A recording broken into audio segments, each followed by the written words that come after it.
Hello guys, स्वागत है फिर से एक हिंदी के ग्रामर वीडियो में मोस्ट इम्पॉर्टेंट क्वेश्चन के साथ, जो कि बहुत ही अच्छे बहुविकल्पीय क्वेश्चन है जो कि आपके पेपर में हर साल लगातार आते हैं। तो आइए करते हैं अच्छे से, हाँ, जिससे आपका 20 नंबर फिक्स होगा। तो ग्रामर पोर्शन का आता है लगभग 5 से 6 10 नंबर तक लगभग। तो आइए देखते हैं, ये व्याकरण पोर्शन है। हाँ, कहा है कि किस शब्द में अन उपसर्ग का प्रयोग नहीं हुआ है।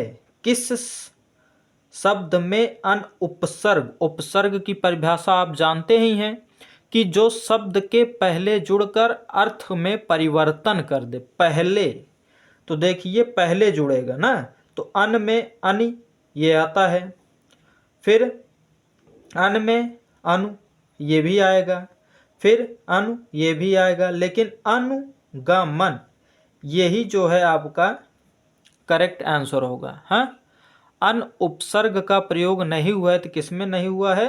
अनुगमन में, क्योंकि यहाँ पर अनु जो आपका है ये उपसर्ग है, अन उपसर्ग है, ना कि अन ना। दूसरा है निश्चल में कौन सा उपसर्ग है। निश्चल में कौन सा उपसर्ग है? तो निश्चल में निस उपसर्ग है ना। कौन सा उपसर्ग है? निस। उपमान शब्द में कौन सा उपसर्ग है? उपमान में उप है। उपमान में उप है, जो पहले लग जाए और मान बदल दे, अर्थ बदल दे। फिर अनर्थ शब्द में कौन सा उपसर्ग है? तो अनर्थ। हाँ, अनर्थ अर्थात अन उपसर्ग। कौन सा उपसर्ग है? अन उपसर्ग है। अगला, निराकार शब्द में कौन सा उपसर्ग है? निराकार। हाँ, निराकार में कौन सा उपसर्ग है? अर्थात निर। कौन सा उपसर्ग है? निर। आगे, अजान शब्द में कौन सा उपसर्ग है? अजान। हाँ, अजान, तो जान से पहले लग गया है अ, अर्थात उपसर्ग आपका कौन सा हो गया? आ। आइए देखते हैं आगे। तो देखते हैं अगला प्रश्न आपका है कि पर्यावरण शब्द में कौन सा उपसर्ग है? तो वरण शब्द में पर्या अर्थात परि, क्या? पर्या अर्थात परि उपसर्ग लगा है। कौन सा? परि, अर्थात ऑप्शन नंबर आपका फर्स्ट करेक्ट है। उसके बाद, प्रत्यय कितने प्रकार के होते हैं? प्रत्यय, तो कृत प्रत्यय एंड तद्धित प्रत्यय, तो दो होते हैं। कितने होते हैं? दो प्रत्यय। मिठाई शब्द में कौन सा प्रत्यय है? मिठाई। हाँ, मिठाई अर्थात आई। प्रत्यय उसे कहते हैं जो शब्द के पीछे लगकर अर्थ में परिवर्तन कर देते हैं। क्या? शब्द के पीछे लगकर अर्थ में क्या करते हैं? परिवर्तन कर देते हैं, तो उसे क्या कहते हैं? प्रत्यय कहते हैं। तो वही आपका है मिठाई। क्या है? मिठाई। तो मिठाई शब्द में कौन सा प्रत्यय है? तो आई प्रत्यय है। कौन सा प्रत्यय है? आई प्रत्यय। हाँ, आया समझ में? मिठाई में कौन सा प्रत्यय है? आई प्रत्यय है। आगे देखते हैं, जो प्रत्यय धातुओं के अंत में लगते हैं वे प्रत्यय कहलाते हैं। तो क्या कहलाते हैं? कृत प्रत्यय। कौन सा प्रत्यय कहलाते हैं? कृत प्रत्यय। उसके बाद, पांडव शब्द में कौन सा? पांडव, अच्छा, सॉरी बच्चों, ये है आपका कृत प्रत्यय। हाँ, जो प्रत्यय धातुओं के अंत में लगते हैं कृत प्रत्यय कहलाते हैं। और ये वाला, जो प्रत्यय संज्ञा, सर्वनाम व विशेषण में जुड़कर नया शब्द बनाते हैं उसे कहते हैं तद्धित प्रत्यय। क्या कहते हैं? ये वाला बच्चों मिस्टेक हो गया, क्या होता है? तद्धित प्रत्यय। हमने दूसरा क्वेश्चन कर दी गलती से ना। तो जो सर्वनाम, संज्ञा और विशेषण में जुड़कर उसके अर्थ को बदलते हैं वे कहलाते हैं तद्धित प्रत्यय। हाँ, अगला है पांडव। तो पांडव शब्द में कौन सा प्रत्यय है? हाँ, पांडव शब्द में कौन सा प्रत्यय? पांडव बताइए, संज्ञा है कि नहीं है? तो इसलिए इसमें कौन सा प्रत्यय? तद्धित, क्योंकि अभी हमने पढ़ा है कि संज्ञा, सर्वनाम, विशेषण में अगर जुड़कर बदले तो कौन सा प्रत्यय होता है? तद्धित प्रत्यय। फिर समास के भेद होते हैं। तो समास के कितने भेद होते हैं? आप लोग बचपन से पढ़ रहे हैं 6 भेद। कितने? 6। लेकिन वैसे अगर सही माना जाए तो 4 होते हैं। कितने होते हैं? 4। लेकिन क्योंकि 4 होते हैं तो 2 भेद अलग होते हैं, लेकिन उनको जोड़कर इसमें 6 दिया है तो 6 मान लीजिए ना।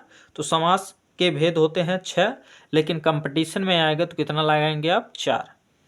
आगे, किस समास में दोनों ही पद प्रधान होते हैं? ऐसा कौन सा समास था जिसमें दोनों पद प्रधान था? अभी हमने अपने पिछले ही वीडियो में बनाया है। अगर आपने पढ़ा होगा समास हमारा तो अच्छे से बता देंगे। तो कौन सा? द्वंद्व समास। कौन सा समास होता है? द्वंद्व समास, जिसमें दोनों पद क्या होते हैं? प्रधान होते हैं। इसी प्रकार आपका क्वेश्चन नंबर 16 है, किस समास में प्रथम पद संख्यावाची? देखिए ये भी अभी हमने डाला है अपने वीडियो में। अगर आपने पढ़ा होगा तो बता देंगे। संख्या, जिसमें गिनती आए, और गिनती किसमें आती है? संख्यावाची द्विगु अर्थात द्विगु समास में। कौन सा समास? द्विगु समास। अगला आपका, सप्ताह किस समास का उदाहरण है? देखिए ये एग्जाम्पल हमने करवाया था नहीं द्विगु समास में, तो देखिए वही दिया है, सप्ताह अर्थात 7। सप्त 7 अर्थात कौन सा समास? द्विगु समास। कौन सा समास? द्विगु समास। अगला, चवन्नी। देखिए ये भी हमने एग्जाम्पल में करवाया था। देखिए आपको हमने कहा था ना, मैं जो करवाऊँ रिपीटेड क्वेश्चन है, इधर उधर का क्वेश्चन करवाऊंगा ही नहीं, जिससे कि आपको ज़्यादा प्रेशर दिमाग पे लेना पड़े, क्योंकि एग्ज़ाम नज़दीक है और सभी लोग तमाम क्वेश्चन करवा डालते हैं, यूट्यूब पर देखते हैं और कहते हैं कि हमारे बच्चे ने टॉप किया। ये क्या घटिया बात है। तो इसलिए वही पढ़ो जो आए। खैर अच्छी बात है, करवाते हैं, ठीक है, टॉप करते हैं बच्चे, बहुत अच्छी खुशी की बात है, लेकिन हमारा भी थोड़ा भरोसा कीजिए। देखिए हैं, तो चवन्नी किस समास का उदाहरण? चवन्नी, चौ अर्थात 4 अर्थात द्विगु समास। कौन सा समास? द्विगु समास। इसी प्रकार दूध दही किस समास का उदाहरण है? दूध दही, तो दोनों देखिए विपरीत है, तो कौन सा होगा? द्वंद्व समास। फिर नील गाय, कौन सा गाय? नील गाय। कैसा गाय? नील गाय। तो नील गाय शब्द में कौन सा समास है? तो नील गाय, गाय कैसी है? प्रधानता बतला रहा है, नीली है अर्थात कर्मधारय है। नील कमल, नीली गाय, नीला मिर्च, काला मिर्च, हाँ, हरा मिर्च, पीला मिर्च, सफ़ेद मिर्च, सब कैसी है? प्रधानता बतलाता है, अर्थात कर्म, कर्म को धारण किए हुए है कि मेरा कर्म यही है, बताऊंगा मैं। हाँ, फिर लास्ट इसका है 20वां नंबर, जिस समास में पहला तथा दूसरा पद प्रधान ना होकर, अभी ये समास हमने नहीं डाला है तो जल्द ही डाल दूंगा। तो जिस समास में पहला तथा दूसरा पद प्रधान ना हो वह कौन सा समास होता है? बहुब्रीहि। कौन सा समास? बहुब्रीहि। इसमें तीसरा पद प्रधान होता है। कैसे? अभी पूछेंगे सर कैसे होता है, बताइए। तो जैसे लंबोदर, लंबा है उदर, बताइए इसमें कोई प्रधान है? नहीं है ना। तो तीसरा पद इसमें कौन प्रधान आया? श्री गणेश। कौन है? लंबा है उदर, जिसका अर्थात श्री गणेश भगवान। हाँ, त्रिलोचन, 3 है नेत्र, जिसके अर्थात शंकर भगवान। हाँ, पीतांबर, पीले हैं वस्त्र, जिसके अर्थात कौन? श्री कृष्ण। हाँ, आया ना। नीलकंठ, नीला है कंठ, जिसका अर्थात शंकर भगवान। तो ऐसे ही ये समास है बहुब्रीहि समास, और इसका आंसर क्या हुआ? बहुब्रीहि। चलिए देखते हैं अगला क्वेश्चन क्या है। तो आइए देखते हैं 21 नंबर। क्या है कि चंद्रशेखर किस समास का उदाहरण है? हाँ, चंद्रशेखर किस समास का उदाहरण है? द्वंद्व समास, बहुब्रीहि समास, कर्मधारय समास की फिर द्वंद्व समास। 2 बार द्वंद्व समास दिया है, ये मिस्टेक कर दिया होगा, द्विगु समास मान के चलते हैं। हाँ, अब देखिए कौन सा होगा। तो चंद्रशेखर, चंद्रशेखर अर्थात इसमें देखिए तीसरे पद की प्रधानता बताई जा रही है, अर्थात अभी पीछे परिभाषा आपने पढ़ के आया, जिसमें कोई भी पद प्रधान ना हो तथा तीसरा पद प्रधान हो, हाँ, प्रधानता हो, तो उसे कहते हैं बहुब्रीहि। बहुव्रीहि समास। कौन सा समास कहते हैं? बहुव्रीहि समास। अगले पे चलते हैं। संस्कृत के वे शब्द जो ज्यों के त्यों हिंदी में प्रयोग होते हैं कहलाते हैं। तो बताइए, एक होता है तद्भव, एक होता है तत्सम। क्या होता है? तद्भव और तत्सम। तो जो संस्कृत के शब्द ज्यों के त्यों प्रयोग किए जाते हैं उसे कहते हैं तत्सम, और जिसमें थोड़ा सा सुधार कर दिया जाता है उसे कहते हैं तत्भव। अर्थात इसमें ऑप्शन आपका कौन सा हो जाएगा? Option number B. इसी प्रकार निम्न में तद्भव शब्द है, निम्न में तद्भव शब्द है। तो बताइए, अग्र है कि अच्छी है कि आँख है कि कोकिल है? बताइए क्या है? अग्र, अच्छी, आँख, कोकिल। तो देखिए इसमें सुधार कर दिया गया है, तो इसलिए बन गया तद्भव, अर्थात आँख आपका करेक्ट आंसर हो जाएगा। इसी प्रकार बढ़ते हैं अपने 24 नंबर क्वेश्चन पर। तो 24 नंबर क्वेश्चन आपसे क्या कहा है कि निम्न में तत्सम शब्द है। निम्न में क्या? तत्सम। देखिए नींद ये तद्भव है, पत्ता ये भी तद्भव है, रात ये भी तद्भव है, अर्थात ज्येष्ठ जो है आपका क्या है? तत्सम शब्द है, अर्थात शुद्ध संस्कृत शब्द है तत्सम, ज्येष्ठ। फिर अगला, निम्न में तत्सम शब्द है, फिर यही पूछा है निम्न में तत्सम शब्द है। तो सास देखिए ये भी आपका तद्भव, सिर ये भी तद्भव, खीर ये भी तद्भव, और उसी का होता है क्षीर, अर्थात ये हो गया तत्सम। ये संस्कृत शब्द है, खीर से बना है क्षीर, क्षीर से बना है खीर, अर्थात ये शुद्ध ये अशुद्ध। तद्भव उसी को कहते हैं। आइए अगला देखते हैं 26 नंबर। निम्न में तत्सम शब्द पहचानिए। निम्न में तत्सम शब्द क्या करना है? पहचानना है, अर्थात शुद्ध शब्द। तो देखिए घृत से बना है घी, अर्थात ये तत्भव हुआ, तो ये तत्सम हुआ, अर्थात option number B is correct answer. मजा आ रहा है ना? हाँ, तो आइए फिर अगला देखते हैं। निम्न में तत्भव शब्द है, तत्भव, निम्न में तत्भव शब्द है, अर्थात अशुद्ध शब्द। तो देखिए ये मच्छिका ये तो आपका तत्सम है ना, मयूर ये भी आपका तत्सम है, पुष्प ये भी आपका तत्सम है। तो मक्खी ही बचा एक क्या? तत्भव, और हमें तत्भव छांटना था। आया बच्चों? आया एकदम मस्त से ना? ऐसे ही आएगा, आप अच्छे से पढ़िए बस। हाँ, अगला है 28 नंबर। निम्न में फिर तद्भव छांटना है।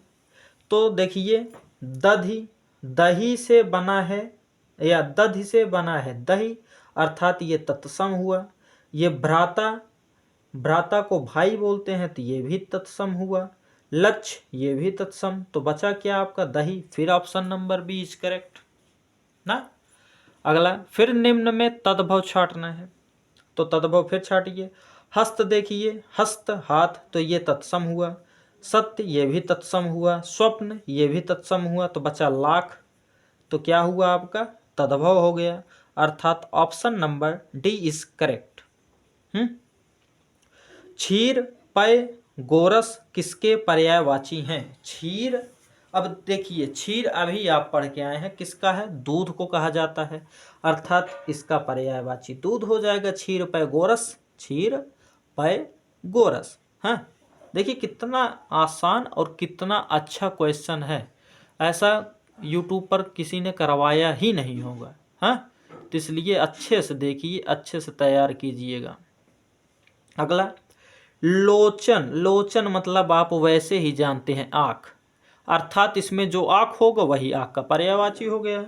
हाँ, तो खत्म ऑप्शन। फिर option number B is correct, लोचन, चक्षु, दृग। अगला, शून्य का पर्यायवाची शब्द है। शून्य, शून्य का पर्यायवाची शब्द क्या होगा? इंद्र होगा कि आकाश होगा कि ईश्वर होगा कि कामदेव होगा?